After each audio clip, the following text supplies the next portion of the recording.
the UFC had just announced the White House card. And I'm going to lie to you guys, when Dana White was talking about this prior to announcing it, he said it was going to be 6, 7 title fights.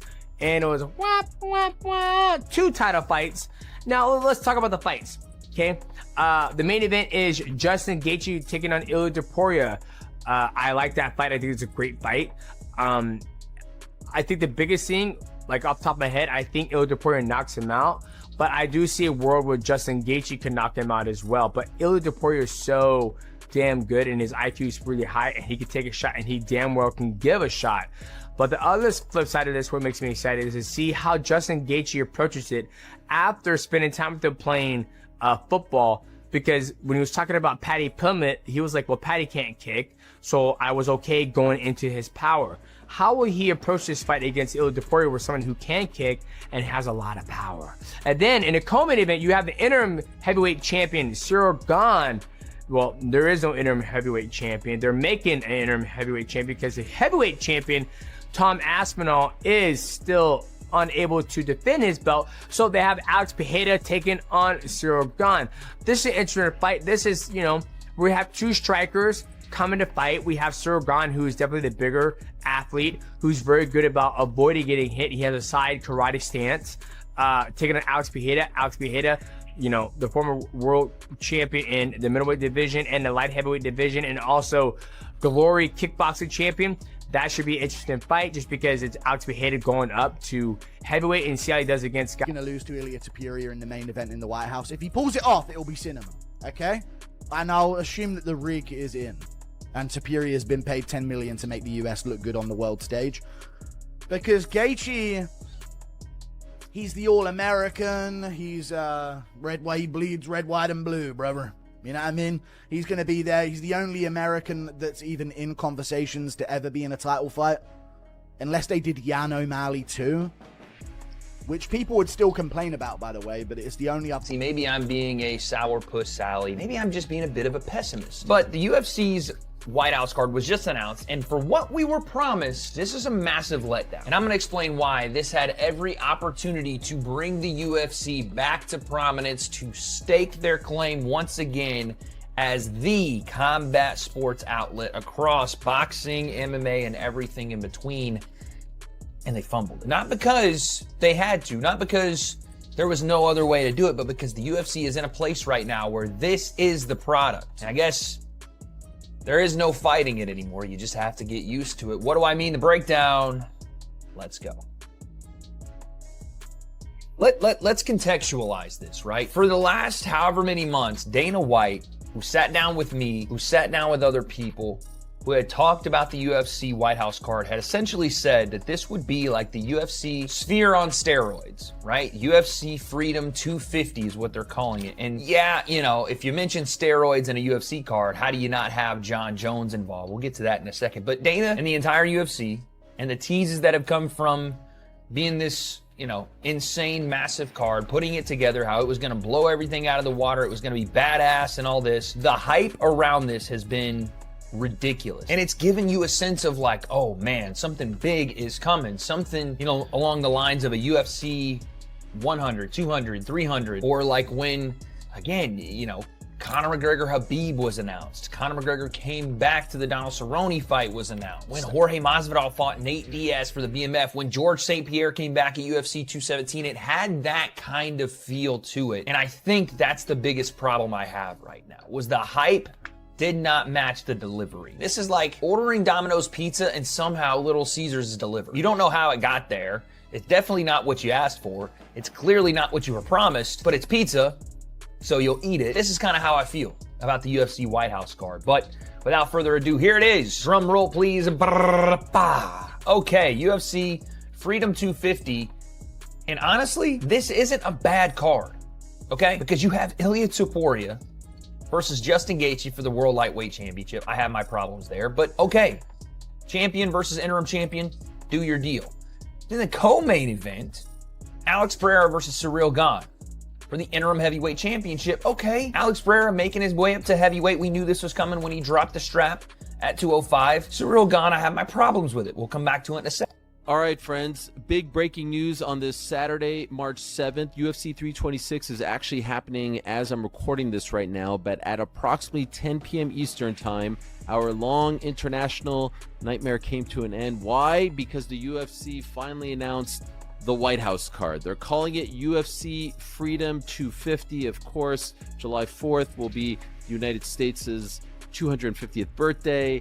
Obviously, this event is happening on June 14th, a Sunday night, which just so happens to be the president's birthday, and they finally announced it, and so now we can talk about it. The main event is in fact going to be Ilia Topuria versus Justin Gaethje for the lightweight title. A unification bout, of course. Gaethje won that belt back on January 24th. Ilya is the man. He won that belt in June of last year, and he's coming back to fight in the main event of the White House card. So it's Spain/Georgia versus the United States on June 14th. That's the main event. The co-main event is Alex Pereira moving up to heavyweight to fight Cyril Gane for the interim heavyweight title. More on that in a moment. Also on the card, I'm reading this because I don't want to mess it up. Sugar Sean O'Malley against Ayman Zahabi. So that's the United States versus Canada. By the way, Pereira, Brazil versus France. So there's one fight that doesn't feature an American, although he does live in Connecticut and sort of feels like an adopted American at this point. Michael Chandler does end up on the card. He goes up against Mauricio Hufi.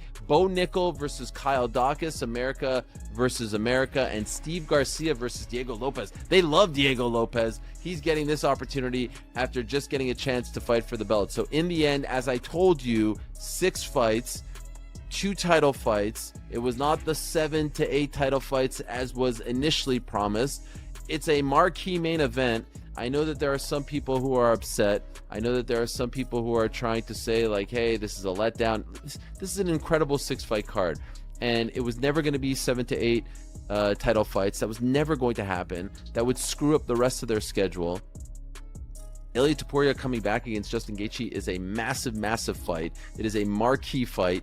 It is one of the biggest fights of the year. Topuria coming back after everything he's been through, almost exactly a year. What seemed nearly unthinkable just became reality, and this development is genuinely mind-blowing. The White House fight card just got confirmed, and the MMA world's response has been instant and intense. Top fighters and veteran commentators are already chiming in, analyzing the implications and explaining why this matters on such a massive scale. The combat sports community is processing what might be the most groundbreaking event we've ever witnessed, because we're looking at fights happening at the White House, something absolutely nobody predicted even recently. The big question now is exactly how enormous this whole thing might get, and the potential scope is honestly staggering when you consider what's at stake here. Time to dive deep into everything and examine what has the entire fight world going crazy. Dana, you talked about you don't want to say what fight fell out, which is fair enough, but there is obviously... Well, there's weird circumstances around it that we probably shouldn't talk about. Okay. There is speculation, of course, that it's John Jones. No, it's not.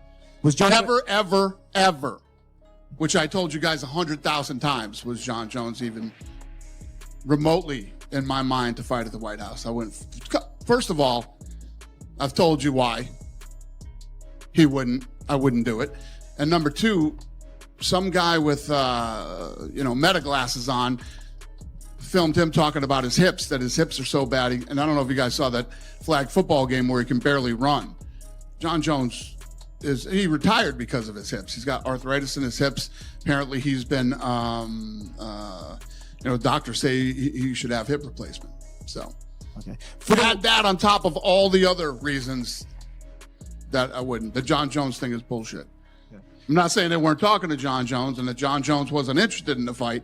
And what was even crazier is John Jones came out and was like, I'm in negotiations right now for the White House fight, after I had already sent a text to his lawyer saying, never gonna happen. After the official reveal of which bouts would appear on this truly unprecedented White House card, Dana White faced immediate questions about speculation regarding a particular fight that was never actually confirmed for the lineup. You could see this inquiry coming from miles away. Naturally, John Jones rumors started flying almost the second the announcement hit, since Jones gets mentioned whenever any major event gets discussed. Dana White quickly shut down any possibility of that bout happening on this specific card. He didn't hesitate negotiate or create wiggle room either, explaining outright that legitimate obstacles already existed preventing the fight from ever materializing, killing those rumors before they could spread like wildfire through social platforms and fight forums. That tells you how great Ilia Topuria is, because he went through him.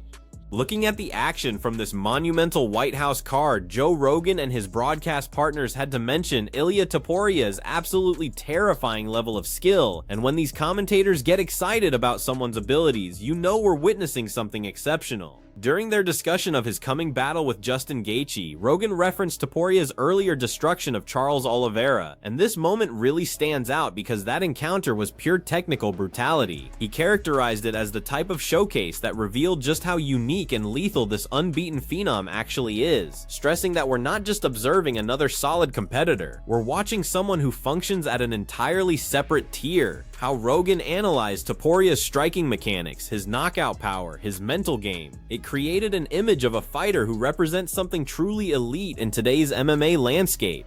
Well, okay, so Justin Gaethje, we were just talking about the White House card there.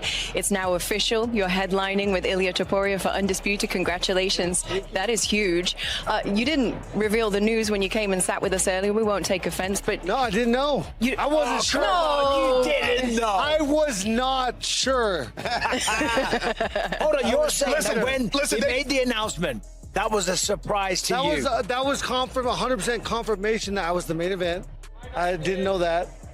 I didn't know who the co-main event, or if I was the co-main event, or who the other fight was at the time. I should have known something was up when they came in my ear. They said, ask Justin 2 questions. Don't talk about what's next for him. Don't talk about the next fight. Don't talk about the White House. I should have saw it coming. They know I'm too honest.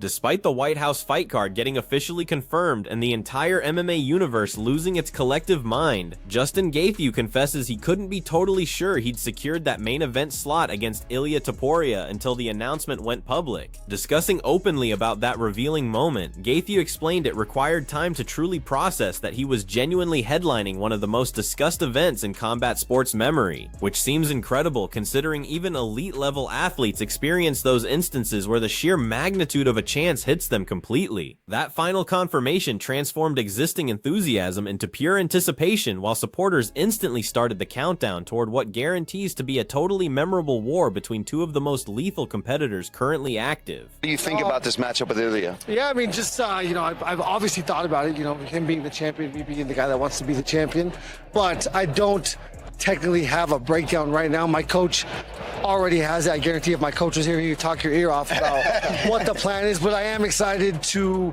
figure out the puzzle that is Ilia Topuria. He's a great boxer. His 2-3 is the nicest 2-3 I may have ever seen in this sport, and he's a dangerous dude. So I'm excited to showcase my skills. I showcased through the many experiences that I can fight different styles of fights. We know that styles make matchups, and I'm going to do my best. When it comes to the actual fight and preparing to face someone like Topuria, Gaethje confesses he's still constructing the ideal game plan for battling this remarkably complete fighter, which makes total sense when dealing with someone as dangerous and multifaceted as Topuria. Though he's analyzed Topuria's abilities thoroughly, reviewing footage, studying tendencies, searching for potential weaknesses, Gaethje understands the enormous task of confronting such a skilled and technically sound opponent who appears to counter everything opponents attempt. But here's the fascinating part. Gaethje claims he's genuinely excited to figure out this challenge, to decode what makes Ilia Topuria tick, while displaying the adaptability that's enabled him to adjust against every fighting style he's encountered during his UFC journey. Given these incredibly high stakes on this unparalleled White House platform, an opportunity that transforms this beyond another regular championship bout, he's totally committed to emptying his tank and demonstrating without question why he deserves this main event moment on possibly the most distinctive card in fight history.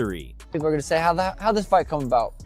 Here's the God honest truth. I told UFC, I would love to fight at the White House. I will fight anybody at the White House. I will fight Ilia. I will fight Islam. I will fight Habib. No, but for real, I said, I want to fight on the White House card. Please let me fight on the White House card. I don't care who it is. I want to be on there. I want the opportunity to, I fought at the Sphere, which is really cool. The White House, I think there's 6 fights on the White House card. There's me plus 11 other people that get to make the walk from the Oval Office. That's what they're saying. You walk from the Oval Office into the White House lawn, and it's yeah, it's honestly hard to even wrap your head around. It doesn't even feel like it's reality. Once in a lifetime opportunity. America versus Canada. I'm pretty sure he's whooped their ass in hockey. Don't really watch it, but I heard that's true. But USA versus Canada makes sense. I like it. I'm happy. I'm excited. 14 weeks, plenty of time. I'm pretty sure it's on a Sunday, June 14th. Is that Trump's birthday? Some shit? For Sean O'Malley, getting the opportunity to compete on the White House card was something he simply couldn't refuse, not even close to being a difficult decision when this chance came his way. This rising star explained clearly he wasn't concerned about his opponent. Made no difference if it was a top contender or someone riding a losing streak, he simply needed to perform on that legendary stage and participate in something people will discuss forever. Picture this situation: emerging from the Oval Office toward the White House grounds to engage in professional mixed martial arts combat. I don't care who it is, I just want to be on that card, O'Malley stated, and his authentic enthusiasm comes through when discussing it with such a limited number of athletes getting to experience that lifetime opportunity performing against a setting that symbolizes American influence and tradition. He confesses it's a moment that's nearly impossible to completely understand despite being someone who's competed in massive bouts previously. For O'Malley, this isn't simply another victory on his resume, and it's certainly not merely another payday. It's an experience that might truly characterize his whole career and establish his legacy in MMA lore in ways that a standard championship defense or ranking fight absolutely cannot accomplish. Oh, so I feel amazing. This is a great opportunity for me. I worked so hard for staying the big cards in UFC. Now UFC sending me the chance to fight the White House. And yeah, this is a great opportunity for my career, for the future. I tell for my family, my brothers, my friends, like, yeah, when I stay in UFC, I fight in the great cards. After O'Malley's contagious enthusiasm regarding this card, Diego Lopez feels just as excited to participate in the White House event, and his viewpoint brings additional depth to why this card holds such importance. He describes it as an amazing chance that might genuinely alter his career path, while supporting his family in ways other competitions simply cannot, showing exactly how much this opportunity represents on a truly personal level beyond the athletic and competitive aspects. For Lopez, joining this legendary event alongside some of the sport's biggest stars, fighters he's observed and analyzed for years, represents both a privilege he takes seriously and a real opportunity to make his impact in MMA history, being remembered as someone who fought at the White House when the UFC created history. Taking on Justin Gaethje for the undisputed lightweight championship of the world. Also, I didn't expect this one. Alex Pereira, he's on the card. I expected that. I thought versus John Jones, but no. John Jones is not on the card. It is Alex Pereira taking on Cyril Gane, obviously from France, obviously just fought for the undisputed title against Tom Aspinall. Sadly, that fight ended because of the eye poke. But this is the world we're living in, and that is a crazy fight, man, because Pereira, Cyril Gane, two of the best kickboxers that we've seen in the UFC. Simple as that. So that is very interesting, and it's just a great fight. I mean, two big, powerful strikers. Pereira with the power, Gane with the movement, very, very light on the feet. Excited for that one. Michael Chandler's on the card. Who was he taking on? Maurizio Hufi? I think it was Hufi. Maurizio Hufi, I'm trying to remember.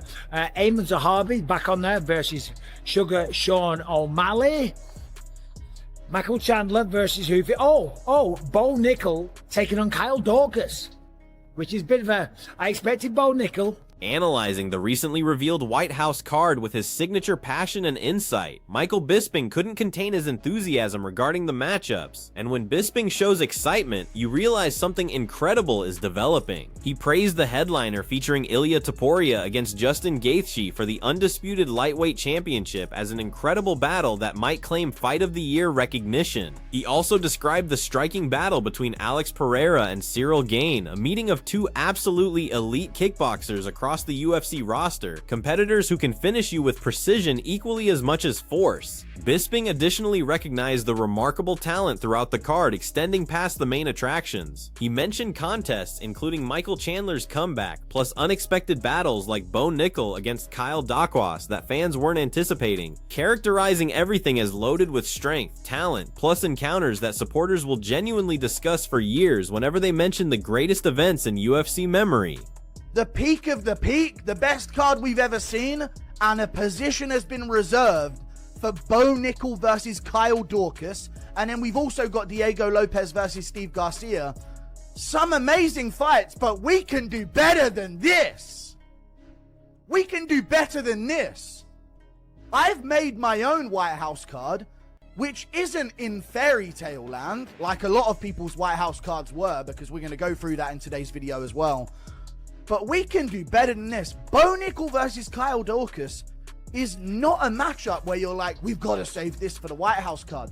Put it in the Apex. Put it in a crowded arena on the Adesanya Piper co-main event of UFC Fight Night Seattle. To save this to be in special reservation for the White House card, in my opinion, is insane. Absolutely insane. But these are amazing fights. I do want to mention though, this card was hyped up to be the best thing we've ever seen.